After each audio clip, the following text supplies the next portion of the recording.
봄비가 조용히 내리던 어느 오후였습니다. 서울의 한 오래된 아파트 7층 작은 거실. 창가에 앉아 계신 김영순 어르신께서는 창밖을 오래 바라보고 계셨습니다. 78배 나이이셨지만 한때는 동네에서 소문난 부지런한 어머니이셨습니다. 새벽마다 가족들의 아침상을 정성껏 차리시고 자녀들의 교복을 다려주시며 남편의 출근길을 배웅하시던 분이셨습니다. 하지만 어느 날부터 조금씩 달라지기 시작하셨습니다. 처음에는 사소한 일이었습니다. 가스불을 켜놓으신 채 잊어버리시거나 냉장고에 넣어두신 반찬을 찾지 못하시고는 누가 가져갔나 보구나 라고 말씀하시기도 하셨습니다. 며느리 박지연 씨께서는 처음에는 단순한 노화라고 생각하셨습니다. 어머니 여기 있잖아요. 냉장고 두 번째 칸에 있어요. 하지만 영순 어르신께서는 고개를 저으시며 말씀하셨습니다. 아니야. 누가 일부러 숨겨놓은 거야. 그날부터 집안 분위기는 조금씩 무거워지기 시작하였습니다. 몇 달 후 증상은 더 심해지셨습니다. 어느 날 밤 11시 현관문이 열리는 소리에 온 가족이 놀라 잠에서 깼습니다. 영순 어르신께서 외투도 제대로 입지 않으신 채 밖으로 나가시려 하고 계셨습니다. 어머니, 어디 가세요? 아들 민수 씨가 급히 붙잡자 어르신께서는 놀란 얼굴로 말씀하셨습니다. 애들 학교 끝날 시간이야. 밥 해줘야지. 그 순간 민수 씨는 말을 잃고 말았습니다. 손주분들은 이미 30이 넘은 성인이셨기 때문입니다. 그 순간 가족 모두는 더 이상 외면할 수 없다는 것을 깨달았습니다. 병원 검사를 받은 결과는 예상보다 무거웠습니다. 알츠하이머형 치매 진단이었습니다. 의사 선생님께서는 조용히 설명하셨습니다. 치매는 단순히 기억을 잃는 병이 아닙니다. 시간과 장소, 사람에 대한 인식이 흐려질 수 있으며 감정 기복도 심해질 수 있습니다. 무엇보다 가족의 이해와 지속적인 돌봄이 매우 중요합니다. 그 말씀을 듣는 순간 민수 씨의 마음은 무너져 내렸습니다. 집으로 돌아온 뒤 갈등은 시작되었습니다. 며느리 지연 씨께서는 이미 많이 지쳐 계셨습니다. 낮에는 직장에서 일하시고 밤에는 시어머니를 돌보셔야 했습니다. 하루에도 같은 질문을 수십 번씩 반복해서 들으셔야 했습니다. 오늘이 며칠이니? 아버지는 언제 오시니? 민수는 아직 학교 안 끝났니? 처음에는 웃으며 대답하시던 지연 씨도 점점 예민해지셨습니다. 어머니, 아까 말씀드렸잖아요. 목소리가 높아지는 날이 많아졌습니다. 그러던 어느 날 결국 참아오시던 감정이 터져나오고 말았습니다. 저도 사람이에요. 저도 너무 힘들어요. 지연 씨께서는 주방에서 조용히 눈물을 흘리셨습니다. 민수 씨 역시 회사와 집 사이에서 점점 지쳐가고 있었습니다. 요양원에 모시는 게 어떨까? 그 한마디에 집안은 얼어붙었습니다. 지연 씨께서는 현실적인 선택이라고 생각하셨지만 민수 씨는 고개를 저었습니다. 어머니를 어떻게 남에게 맡겨요? 두 사람 사이에는 처음으로 깊은 침묵이 흘렀습니다. 갈등은 결국 가족회의로 이어졌습니다. 딸 수진 씨도 찾아오셨습니다. 오빠 혼자 감당하려고 하지 마. 우리 모두의 문제야. 그러나 현실은 녹록지 않았습니다. 누군가는 일을 해야 했고 누군가는 생활비를 책임져야 했습니다. 감정은 점점 상처가 되어 갔습니다. 왜 나만 돌봐야 하나요? 당신은 회사 핑계만 대잖아요.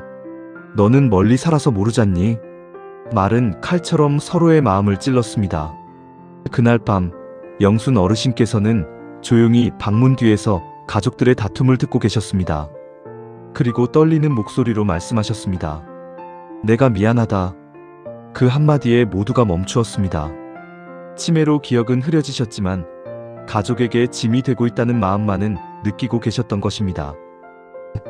며칠 뒤 가족들은 병원에서 운영하는 치매 가족 상담 프로그램에 참여하셨습니다. 상담사께서는 이렇게 말씀하셨습니다. 치매 어르신을 대하실 때 가장 중요한 것은 논리로 설득하려 하지 않는 것입니다. 어르신의 기억 속 세계를 부정하지 마시고 그 감정을 먼저 받아들여 주셔야 합니다. 예를 들면, 왜 그런 말씀을 하세요? 그건 아니에요. 라고 말씀드리기보다 많이 걱정되셨겠어요. 함께 찾아드릴게요. 라고 공감해드리는 것이 중요합니다. 가족분들은 그동안 무엇이 잘못되었는지를 조금씩 깨닫기 시작하셨습니다. 치매는 어르신의 잘못이 아니었습니다. 일부러 반복해서 말씀하시는 것도 아니고 고집을 부리시는 것도 아니었습니다. 병이 만들어낸 변화였습니다. 그날 이후 가족분들의 태도는 달라졌습니다. 영순 어르신께서 남편을 찾으시면 민수 씨는 이렇게 말씀드렸습니다. 아버님 생각이 많이 나시죠? 사진 같이 보실까요? 시간을 반복해서 물으시면 지연 씨는 웃으며 달력을 가리켜 드렸습니다. 오늘은 목요일이에요, 어머니. 좋아하시는 미역국 끓여드릴까요? 놀랍게도 어르신의 불안은 조금씩 줄어들기 시작하였습니다. 사람은 기억보다 감정을 더 오래 간직한다고 합니다. 정답보다 따뜻한 목소리가 더 큰 치료가 되었습니다. 이후 가족분들은 전문 요양보호사의 도움을 받아 주간보호센터도 이용하시기 시작하였습니다. 낮에는 센터에서 음악치료, 미술치료, 인지활동 프로그램에 참여하셨습니다. 어르신께서는 젊은 시절 좋아하시던 노래를 들으시며 미소를 지으셨습니다. 이 노래 내가 젊었을 때 많이 불렀는데. 음악은 흐려진 기억 속 깊은 곳을 조용히 흔들어 주었습니다. 센터의 사회복지사께서는 말씀하셨습니다. 치매 치료와 요양은 완치보다 진행을 늦추고 삶의 존엄을 지켜드리는 것이 중요합니다. 약물 치료, 규칙적인 생활, 안전한 환경, 정서적 안정, 그리고 무엇보다 가족의 사랑. 그 모든 것이 치료 과정이었습니다. 어느 가을 저녁이었습니다. 영순 어르신께서는 소파에 앉아 아들의 손을 꼭 잡으셨습니다. 한참을 바라보시다가 조용히 말씀하셨습니다. 민수야, 고생 많았지? 순간 민수 씨의 눈에는 눈물이 고였습니다. 오랜만에 자신의 이름을 정확히 불러주신 어머니셨습니다. 그 짧은 순간은 마치 잃어버린 시간이 다시 돌아온 것만 같았습니다. 아니에요, 어머니. 제가 더 죄송했어요. 그날 가족은 함께 눈물을 흘렸습니다.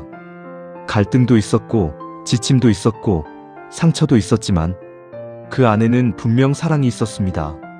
치매는 한 사람만의 병이 아닙니다. 한 가족이 함께 겪어가는 긴 시간의 이야기입니다. 때로는 지치고, 때로는 원망도 생기지만 가장 중요한 것은 어르신을 환자 이전의 한 분의 삶을 살아오신 소중한 존재로 존중하는 마음입니다. 그분들은 한때 우리를 품어주셨던 부모님이십니다. 이제는 우리가 그 기억의 손을 따뜻하게 잡아드릴 차례입니다. 비록 기억은 흐려질 수 있어도 사랑은 남습니다. 그리고 그 사랑은 마지막까지 가장 큰 치료가 됩니다. 구독과 좋아요 부탁드립니다. 감사합니다.